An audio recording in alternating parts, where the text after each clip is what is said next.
It's hard to admit that your child has special needs. The same goes with other parents.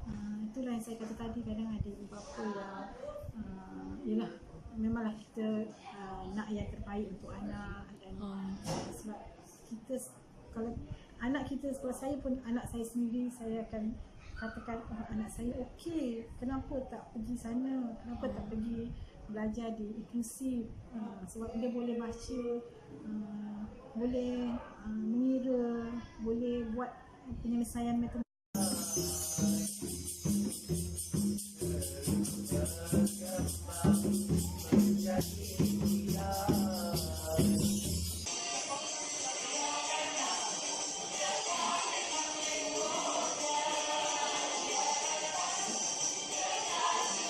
Bagian-bagian lain lagi yang dia tak boleh. Terutamanya itulah saya kata kontrol diri itulah tak boleh. Untuk kontrol tingkah laku, kontrol emosi, lagi kalau yang hyper kan. Itulah antara pelajar-pelajar. This school consists of 64 students with special needs. They are assigned to 4 status according to their mental states. The high status category and low status category have the least amount of students. Most of them are in medium high and medium low classes. Tahap tinggi ni adalah pelajar-pelajar yang boleh mengikuti peperiksaan awam, boleh belajar dengan baik dari segi akademik. Jadi kita akan tempatkan pelajar-pelajar yang tahap tinggi ini di kelas inklusif, di aliran perdana lah. Jadi mereka akan belajar bersama-sama dengan pelajar-pelajar di aliran perdana, akan berada di kelas yang sama.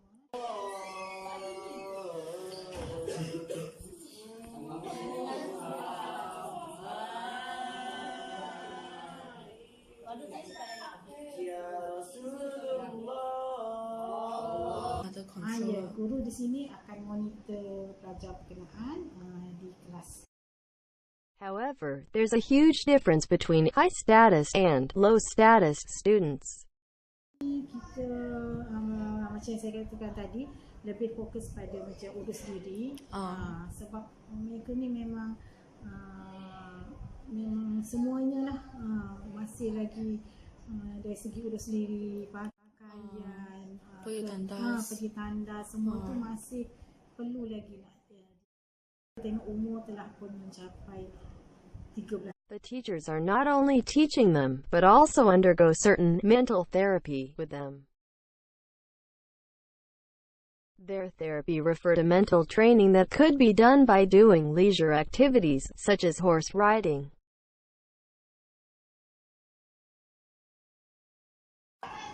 Terapi bukan untuk suka-suka. Kita tengok just for fun, tapi sebenarnya di sebaliknya kita ada pengalaman, ada skill. Banyak sebenarnya benefit yang diorang boleh dapat. Walaupun kita buat jalan-jalan pergi taman, contohnya kan, kita pergi bawa berkuda, bukan just untuk naik kuda, bukan untuk suka-suka, santai-santai. Tak, kita nak bagi diorang berani, nak suruh untuk buat. Itu sebenarnya apa-apa program yang kita buat untuk diorang, mesti ada di sebaliknya mesti ada kebaikan yang kita nak ni. Hari-hari nak dalam kelas ajar, dia pun pada tu tak boleh lama. Saya fikir macam tu lagi pembelajaran dia secara tak langsung kan. Parent pun bagi sokongan hari-hari.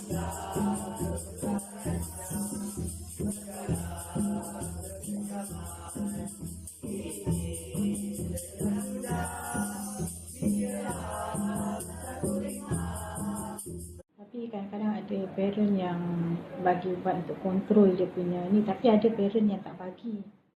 Yang bagi kita untuk untuk suruh pukul pelajar, tapi kita tak buat. Yang bagi. It's not easy to handle a class of special needs students. Some can be aggressive until they attack on teachers and other students. Although most of the time they bring troubles to teachers, teachers value each and every one of them. One of the teachers said that, "We hope they feel that they are precious, like normal people."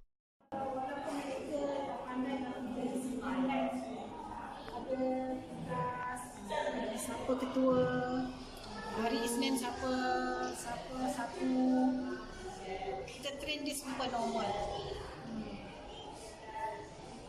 When there's a special festival, the school will invite the parents to celebrate with their children. Teachers also record down their birthdays and celebrate together. In this special school, there's no discrimination. Everyone here is the same regardless of their mental status. So pelajar di sini mereka gembira tak? Oh, memang gembira. Ada banyak pertandingan, aktiviti. Sebab ni diorang selalu mesti ada program luar sekolah.